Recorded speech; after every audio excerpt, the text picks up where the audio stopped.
melalui Zoom. This meeting is being recorded. Tak lupa selawat beriring salam kita tujukan keharibaan junjungan kita Nabi besar Muhammad Sallallahu Alaihi Wasallam yang senantiasa kita harapkan syafaatnya di yaumil mahsyar kelak. Amin ya rabbal alamin. Oke Bapak Ibu, untuk menghemat waktu, mari kita mulai kuliah kita dengan mengucapkan lafaz basmalah. Bismillahirrahmanirrahim. Oke, silakan Bu Fauzia Tansah Siregar untuk mempresentasikan makalahnya. Gimana Bu Tansah, apa perlu moderator? Belum ada izin itu. Bu, moderator perlu Pak. Ini kan mau dipresentasikan. Ya. Tapi Akan moderator siapa? Diizinkan.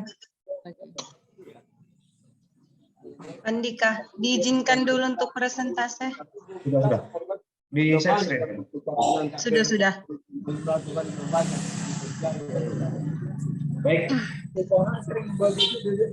Bapak Ibu di mute dulu yang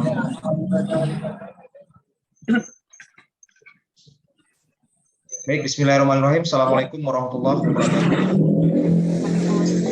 Yang saya hormati Bapak Ibu dosen yang sudah bersama kita dalam mata kuliah filsafat pendidikan dan juga teman-teman semua. Saya selaku moderator akan memimpin perjalanan kuliah pada hari ini. Dimulai nanti dari presentasi pemakalah, kemudian diskusi dan dilanjutkan dengan taujihat awil irsyadat dari dosen kita terkait dengan perkuliahan kita pada hari ini sesuai dengan makalah yang dibahas dalam judul Pendidikan Wanita dalam Perspektif Islam yang akan dibawakan oleh Ibu Fauziah Tansah Siregar. Baik, untuk mempersingkat waktu, saya persilahkan kepada Ibu Fauziah untuk mempresentasikan makalahnya sesuai dengan screen yang sudah di-share di sini. Silakan, Bu.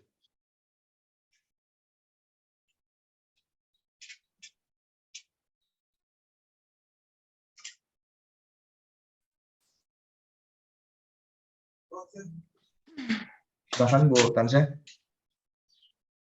Sudah? Ya. Auzubillahiminasyaitonirrajim. Jaringan.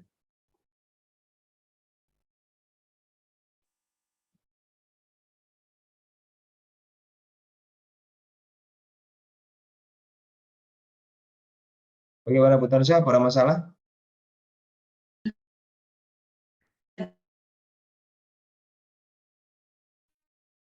Sudah, Pak Ibu? Terlihat poinnya? Belum. Kembali lagi, Bu. Mungkin screen-nya ada gangguan jaringan di... Sudah? Belum. Aduh. Ini kayaknya udah. Sudah? Belum, Bu. Belum juga. Ya, sudah. Sudah. Submateri. Ini. Baik, Bu, silakan, Bu. Ini sudah. Bismillahirrahmanirrahim. Assalamualaikum warahmatullahi wabarakatuh. Waalaikumsalam warahmatullahi wabarakatuh. Baik, dalam kesempatan ini saya akan membahas dengan judul Pendidikan Wanita dalam Perspektif Filsafat Pendidikan Islam.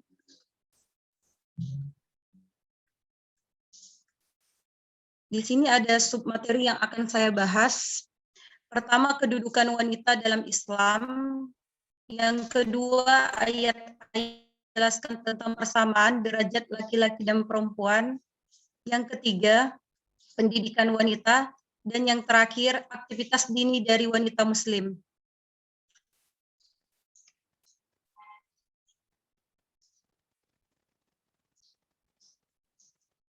Mungkin agak sulit dilihat ya kalau dipresentasikan sebentar.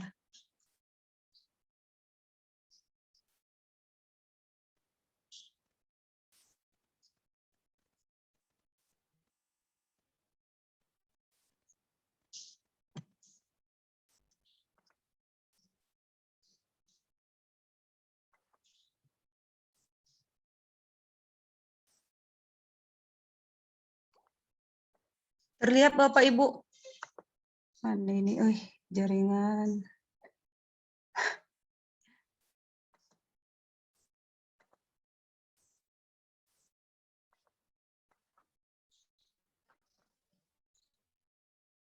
Andika, terlihat PowerPoint-nya? Ya, lihat Bu, cuman kan begini, lebih baiknya Ibu buka saja, kemudian buka full, baru Ibu share screen kan. Kalau begini pun boleh juga, cuman agak kecil Saya kan. bagi aja mungkin di grup nanti ya. Nggak apa-apa, Saya bagi aja dulu. gini aja Ibu Soalnya presentasikan. kalau saya coba tadi di presentasikan agak terpotong setengah. Oh, dia juga nggak ini dia pas waktu next itu kadang-kadang nggak bisa. Baik, gini aja Bu presentasi. Oh iya udah bisa bentar. Saya coba ya.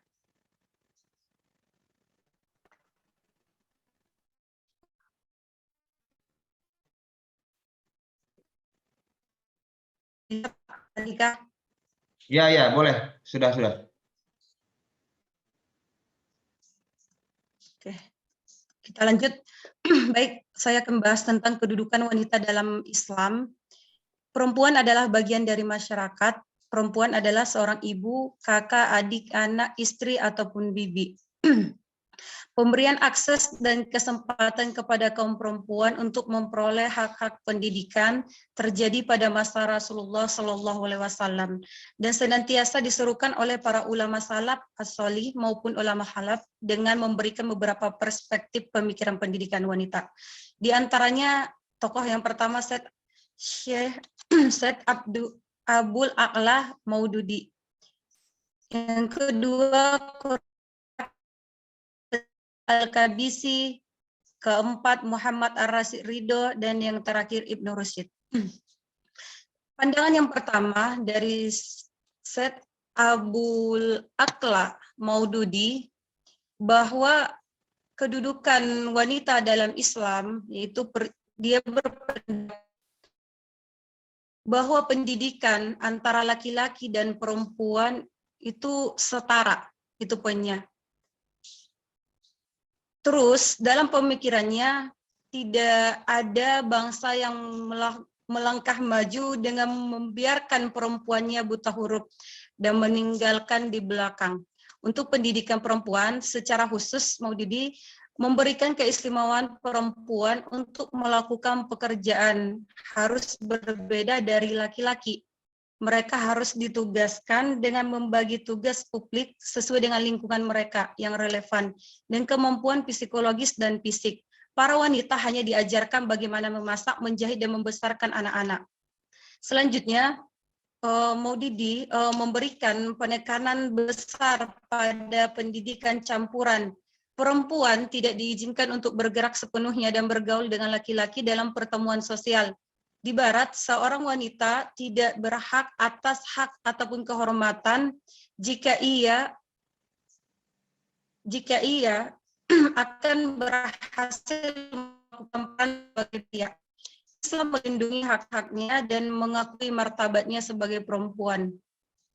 Selanjutnya, menurut pemikiran Quraisy Shihab, juga menyadur dari pendapat Muhammad Qutb, seorang pemikir Ikhwanul Muslimin yang menulis dalam bukunya Makrokah Al-Taqallid bahwa ia bukan berarti wanita.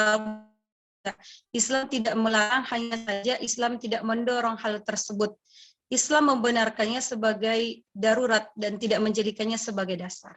Selanjutnya beliau mengatakan perempuan pada zaman Nabi Muhammad itu bekerja ketika kondisi menuntut mereka untuk bekerja.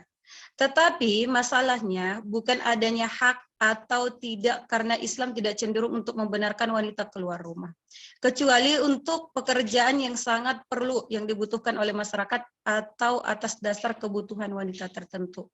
Kebutuhan wanita untuk bekerja.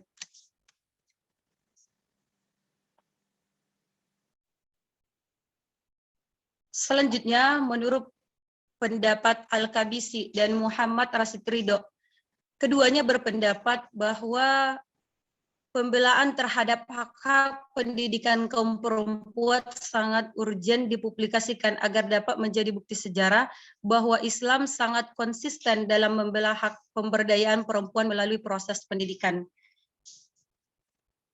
Selanjutnya, Rashid Ridho dan Al-Qabisi tidak mempermasalahkan pemberian kesempatan yang sama kepada kaum perempuan untuk berkompetensi dalam memperoleh ilmu pengetahuan di semua lembaga pendidikan, baik di tingkat formal, informal maupun non formal. Hanya saja Rashid Ridho maupun Al-Qabisi memiliki pandangan lain yang berkisar pada pelaksanaan pendidikan di mana di dalamnya terjadi percampuran atau penggabungan antara laki-laki dan perempuan dalam satu ruangan yang dikenal dengan istilah koedukasi. Pencampuran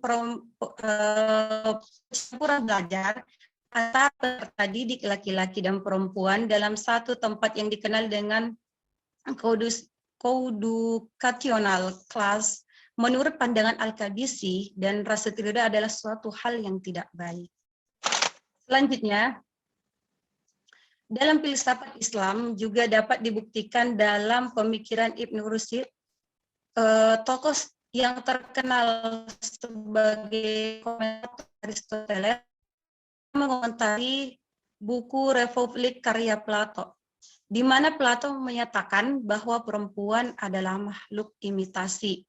Ibn Rushd secara tegas menolak statement tersebut dengan menyatakan bahwa hal itu sangat menyesatkan. Sebab menurutnya perempuan pada kenyataannya bukan hanya makhluk yang sekedar pintar berdandan, melainkan juga mempunyai kemampuan berbicara yang baik dan juga intelektual yang mumpuni. Selanjutnya kita lanjutkan tentang pembahasan ayat-ayat yang menjelaskan tentang derajat dan Ibu mungkin melihat termaktub dalam Quran Surah Al-Baqarah ayat 35, Quran Surah Al-Aqrab ayat 20, Quran Surah Al-Aqrab 22, 23, Quran Surah Al-Baqarah ayat 187, Quran Surah Al-Hujurat ayat 13 sampai yang terakhir di sini ada Quran Surah An-Nisa ayat 32 dan Quran Surah ke-24 ayat 30 sampai 31.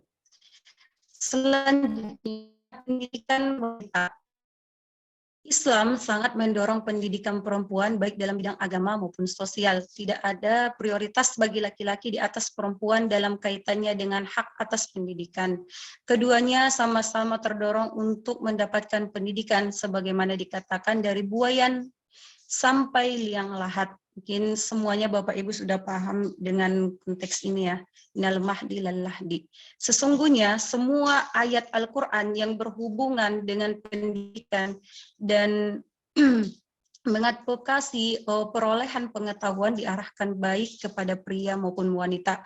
Sesuai dengan konsep tauhid yang semuanya mencakup keesaan, ketika Islam mengangkat wanita secara fisik dengan menghapus pembunuhan bayi perempuan, itu tidak dapat mengabaikan kebutuhan akan peningkatan mental dan spiritual mereka. Ini Bapak Ibu dalam pembahasan kalau kita dalam sejarah peradaban Islam, mana mereka memahami bayi perempuan sebagai aib. Ketika kita bahas peradaban Islam, kondisi masyarakat Mekah sebelum Islam, itu dia. Baik Al-Quran maupun perkataan Nabi tidak ada yang melarang atau mencegah wanita mencari pengetahuan dan memiliki pendidikan. Nabi dalam pelopor dalam hal ini, ia menyatakan bahwa mencari pengetahuan adalah wajib bagi setiap laki-laki ataupun setiap pria dan wanita muslim.